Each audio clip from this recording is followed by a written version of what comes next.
This is 74-4, the litter mate to the 74-2. This is lot 53, Breathtaker Unashamed. And talking about that, we're talking about Breathtaker Unashamed, and the Breathtaker group that we sold this year, like the first couple sales, we sold over 100, and then we sold 30 in the last, or maybe 20, and then we've got another 30 some in this sale.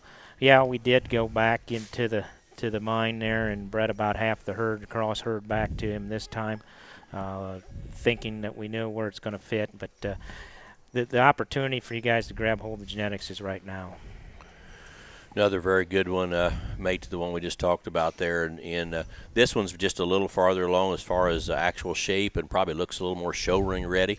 But still has the properties of being a breeding hog too. If you want to run that in a sow lot, and I sure would consider that. That one's skull has a awesome show ring kind of a skull. Again, high-headed, level-made, shapely top hog with good turn to her rib and shoulder blade, and good turn to her body shape. She's got a square kind of hip, again a little farther along on muscle, but still not out of bounds. Everything is still, I would term, very green, but just a shot more there right now. And again, the right kind of bones. That one there's.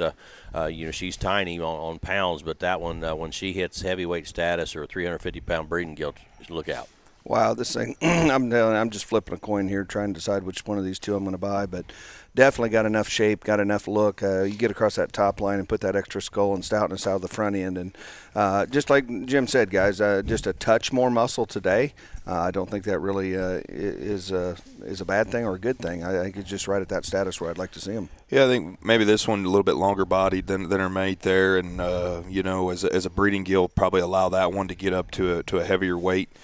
And be able to compete with them, them draft horses that get in some of those breeding gilt shows as you get to the end of the shelf life of the show career of whatever breeding gilt it is. And this one ought to be able to be a really neat looking big one. Not to say she couldn't do it early and often. That's yet to be seen, but one with a little more length aside. Probably going to be one that's a really tough big one. Yeah, I think you hit it right there, right on the button.